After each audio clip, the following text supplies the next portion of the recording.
So now we come to the first chapter of Bodhicharyavatara, and the first stanza, uh, the half of the first stanza is the homage. Now this is the homage, the original homage by Shantideva himself. And here he says in Tibetan, Dihi chuji kunga sechi tong shau kolang kupi shonsarte.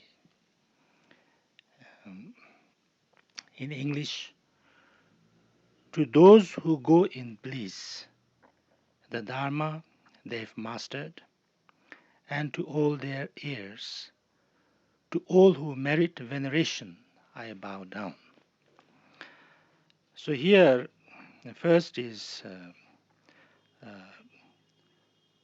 to those who go in bliss. This is the translation of Sugata.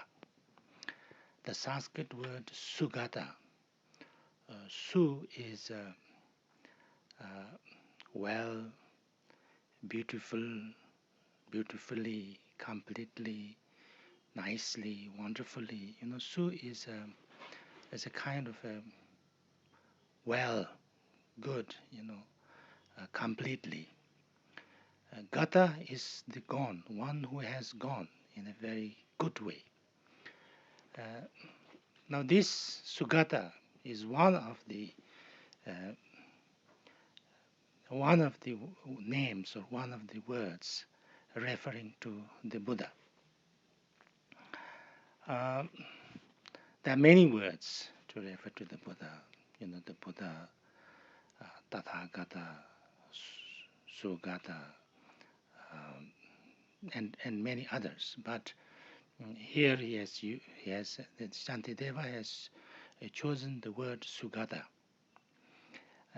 Now Sugata, maybe the three things, kind of well gone or beautifully gone, is that without any,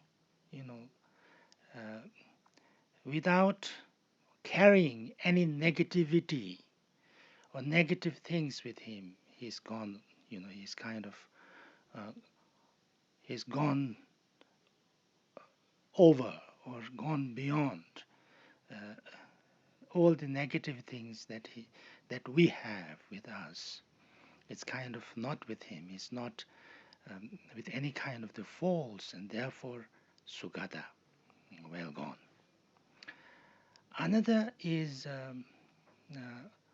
like gone without obstacles or without returning, having got to return, like the way he has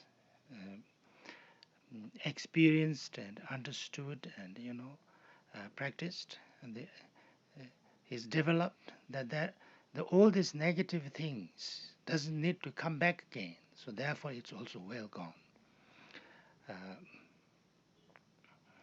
Like somebody who has become enlightened has gotten rid of all the ignorance and all the habitual tendencies is left. So therefore, it doesn't come back. Like somebody who has had some of those infectious diseases, or it's like you once get this disease, like measles or something like that, and then once you get it, then you never get it back again. So it's like completely kind of got rid of. And then another one is gone like completely. So there is the journey that Buddha took, or Buddha has kind of gone through, is complete. There's nothing more. There's nothing more to attend. There's nothing more to get. It's complete. So therefore, these three different, adjectives to this, the meaning of Su. So anyway, this refers to the Buddha. So all those beings who have got rid of their ignorance, their negative emotions, their negative habitual tendencies, who have developed their wisdom and compassion to the utmost, uh, and thereby have attained the lasting peace and happiness, and has been able to free themselves from all kinds of problems and pain and suffering. uh, to those Buddhas, to those enlightened beings, to those beings who have done that. So this is the homage to the Buddha. Now this becomes very important in Buddhism, because when we talk about, like going refuge to Buddha, for instance, it's not talking about Buddha, please come and help me and save me and things like that. It is about an ideal, as a possibility, the transformation. There is to understand and know that there is a possibility for a complete transformation, complete freedom from the problems and sufferings and pain, freedom from ignorance, and freedom from all this negative way of reacting. That is possible for anybody and everybody. Any beings can attain that. Uh, Everybody has the potential uh, to uh, to experience that, and that's the main thing for Buddhists. That's the main thing, that every being has this capacity or the potential. It's not that everybody is already enlightened. Uh, when we talk about Buddha nature, it's not saying that everybody is totally good and everything is, there's nothing negative, nothing like that. But there is a possibility to improve, there is a possibility to develop, there's a possibility to enhance, develop, learn, and therefore we can train and we should train positively, and then we become positive. We become, completely positive. We can get rid of all the, negativity from us. That is the Buddha. And so therefore, you know, if you have that understanding that I have that possibility, then I would work on it myself. And if I know that there is that possibility in every sentient being, then I would also work for uh, to help everybody to attain that. So therefore, this becomes very important. So that's the first thing. He kind of bows down. He appreciates. He uh, gives his homage. And the second one is the Dharma. The Dharma is the experience, the complete experience of somebody who has become a Sugata or the Buddha. That's the Dharma. Dharma is the teachings, the experience, the way, how to how to transform yourself. So therefore, uh, that way, the path, uh, you know, uh, methods, skillful means is as important, because even if you have a kind of idea, or if you know somebody, or you have heard about somebody who has that experience of complete wisdom and compassion, but if you don't know how to develop that or how to get there, then uh, you know it doesn't work for us. So therefore, we need to have this uh, the understanding that there is a method, there is a way, there is a step by step, uh, you know, uh, kind of a road or a path that I can work on and everybody can work on. There's not just one path, there are many paths. and there are many levels, and each level and many different kinds of paths that is suitable for every being. So therefore, wherever I am, it's not that I am so bad that I can never practice Dharma. I am not good enough to practice. There's nothing like that. However a kind of beginner, however low, however negative I am, I can start with that stage, and then I can go forward. So that's why, so that is extremely important. That Dharma is extremely. So the second is that homage to the Dharma, and third is the Sangha. So here he says, uh,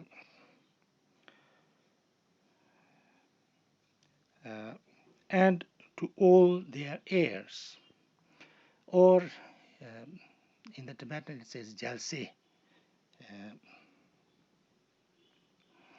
uh, say is like the heirs, uh, the children, or the prince or princesses, or now the Buddhas like heirs, or the Buddhas kind of what can you say, child or sons and daughters. It can be many different. Like the body, the the heirs of the body. It's like your child. Your kind of your son and daughter. Like for Buddha, the prince like Rahula was his physical son. So that's the physical, the body, the son of the body. And then we always say that his children, or his sons and daughters of his voice or his speech, we say are the the arhants, the shavakas and pritaka Buddhas, those his monks and nuns and many devotees that were there who were following his teachings. They are regarded as his sons of this, his speech. And then there is the sons and daughters, or the heirs of his heart. And these are the bodhisattvas. So all these, heirs of the Buddha, especially the heart heirs of the Buddha, uh, who kind of who practice the same kind of bodhicitta, same kind of wisdom and compassion, uh, working, training after the Buddha, to them all, you know. And so that's very important, because now, you know, the Buddha is the ideal, Dharma is the experience of the Buddha, the path. Then the Sangha is those people who are actually practicing, or who are actually trying to follow that path. Uh, that's the Sangha. So, to especially the Bodhisattva Sangha, he says, to all of them I go refuge, I pay homage, I bow down. But then not only them, to all who merit veneration. Not only Buddha, Dhamma, and Sangha, but every other beings also, who are worthy of my veneration, my respect. To them all I bow down. There are people who are, more learned than me, more qualified than me, more elder than me, more experienced than me. To them all also I should show my respect. Whether it is spiritual way or the mundane way. And then also they are worthy of respect and worthy of my my homage are those who have been kind and nice and helpful to me, and have been very kind of compassionate, and did good things for me and others, to all of them, you know. So there is not just like Buddha, Dhamma, and Sangha, or only Buddhists, or things like that. Then to every being, or to everything, to every kind of community, or anything that is worthy of my appreciation and my respect and veneration. To them all I bow myself. So this is the it's actually half stanza.